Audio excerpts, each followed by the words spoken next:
Hey everyone, and welcome back to the channel. Today, we're going to tackle a really common and, frankly, often disheartening problem for English learners: feeling stuck. You've been at this for a while. Maybe you've taken classes, used apps, watched countless movies, but it feels like your English just isn't progressing. You're hitting a plateau, and it's incredibly frustrating to put in the effort and not see the results. If that sounds familiar, you are absolutely not alone. In fact, hitting a plateau is a very normal part of the language learning journey. But the good news is, understanding why you're stuck is the first crucial step to breaking through that barrier. So, let's dive deep into some of the most common reasons your English isn't improving and, more importantly, what you can do to reignite your progress. Reason 1: the illusion of consistency versus true regularity. You might think you're being consistent because you study for an hour every Saturday. But here's the thing. Language learning thrives on true regularity and consistency, not just occasional long bursts. Imagine trying to build muscle in a gym. If you go once a week for 5 hours, you'll feel exhausted, but your progress will be minimal. However, if you go for 30 minutes every single day, you'll see much more significant and sustained growth. It's the same with English. Our brains need regular, repeated exposure and active engagement to solidify new information and turn it into automatic knowledge. The solution: instead of trying to cram, aim for short, focused sessions daily. Even 15 to 20 minutes of active engagement, like reviewing flashcards, listening to a podcast, or doing a quick grammar exercise, is far more effective than sporadic marathon sessions. Try to integrate English into your daily routine. Listen to English news on your commute, read an English article during your lunch break, or set a daily reminder for a quick speaking practice. Consistency builds momentum, and momentum is key. Reason 2: you're a consumer, not a producer. This is perhaps one of the most significant pitfalls.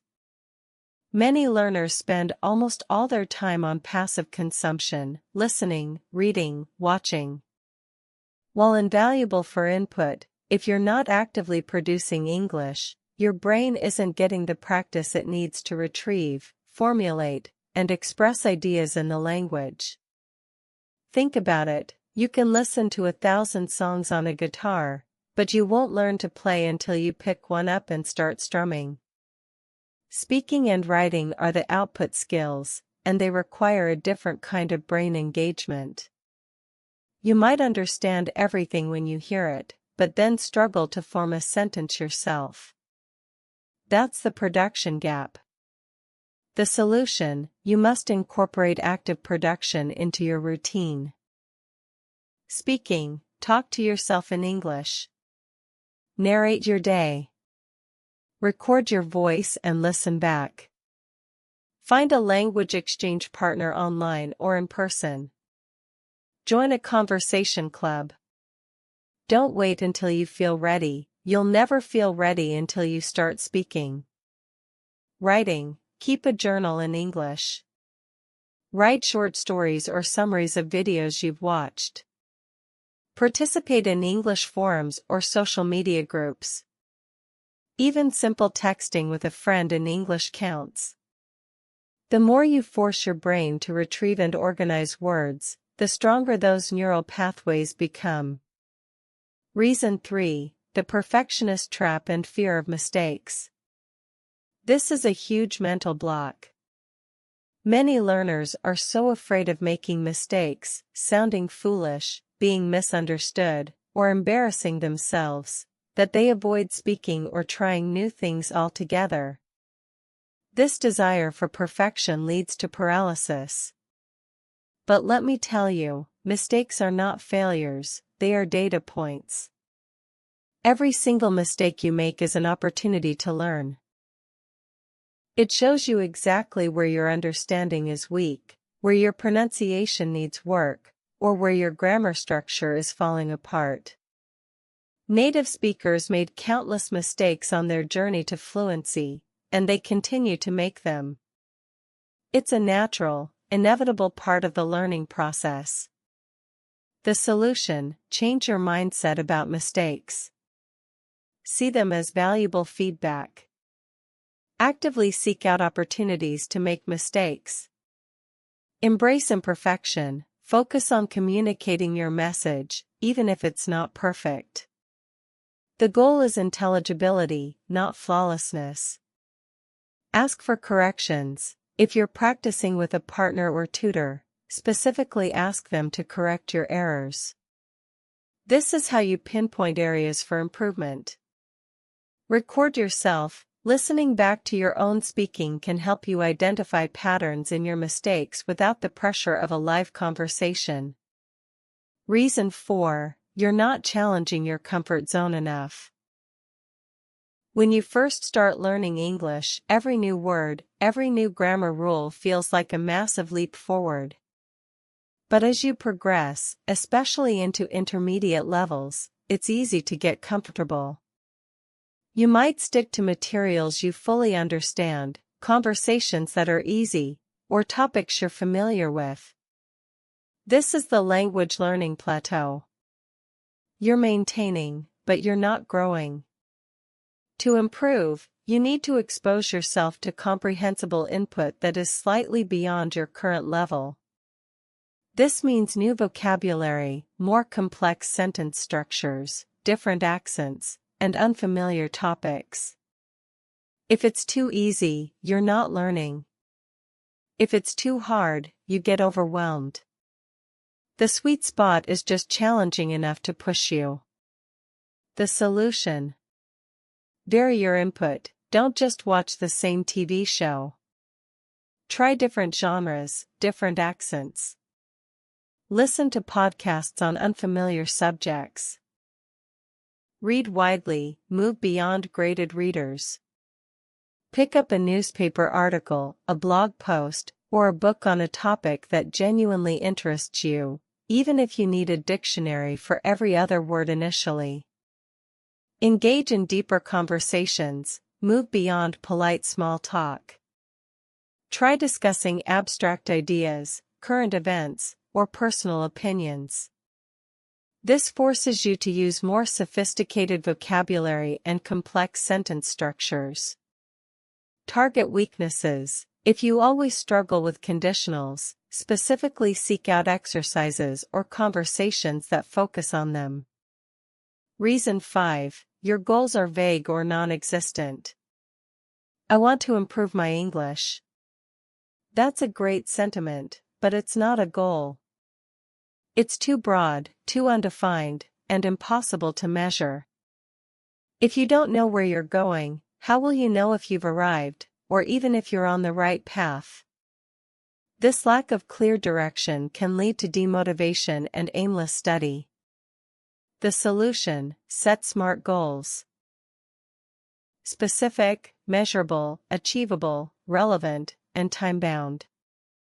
Specific: instead of get better at speaking, try be able to hold a 10-minute conversation about my job without hesitation. Measurable: how will you know you've achieved it? Learn 50 new words related to my industry, or score 6.5 on the IELTS speaking section. Achievable: is it realistic for your current level and time commitment? Don't aim for fluency in a month. Relevant: does it align with your ultimate reason for learning English? If you need English for travel, focus on practical conversational phrases. Time-bound: give yourself a deadline. By the end of next month, or within 3 months. Break down big goals into smaller, weekly, or daily micro-goals. This creates a roadmap and allows you to celebrate small victories, which builds momentum and keeps you motivated. Reason 6: you've lost the joy in learning. Let's be honest, if English learning feels like a monotonous chore, you're going to resist it. Motivation wanes when the process isn't engaging or enjoyable. If your study methods are dry, repetitive, or simply not aligned with your interests, it's very hard to stay consistent and motivated. Reason 6: you've lost the joy in learning. Let's be honest, if English learning feels like a monotonous chore, you're going to resist it. Motivation wanes when the process isn't engaging or enjoyable. If your study methods are dry, repetitive, or simply not aligned with your interests, it's very hard to stay consistent and motivated. The solution: re-inject fun and passion into your learning. Learning a language should be an exciting journey, not a painful obligation. Connect English to your hobbies. Love video games? Play them in English. Fan of cooking? Watch English cooking shows. Enjoy sports? Follow English-speaking sports commentators or read articles. Use authentic materials. Stop relying solely on textbooks. Immerse yourself in real English content, YouTube channels, podcasts, movies, TV series, songs, books, news articles, social media accounts that you would genuinely enjoy in your native language. Find a learning community, join online forums, language exchange apps, or local meetups. Connecting with others who share your goals can provide immense motivation and fun. Reward yourself. Set up small rewards for achieving your mini goals. Celebrate your progress. In conclusion, your path forward. If any of these reasons resonated with you, that's perfectly normal. Language learning is a marathon, not a sprint, and plateaus are just part of the landscape. But now you have a clearer understanding of why your progress might have stalled. The key takeaway is this: take action. Don't just identify the problem, implement the solutions. Choose one or two of these suggestions and commit to trying them for the next week. Be consistent, get actively involved in producing English, embrace your mistakes, challenge yourself intelligently, set clear goals, and most importantly, make English learning something you look forward to.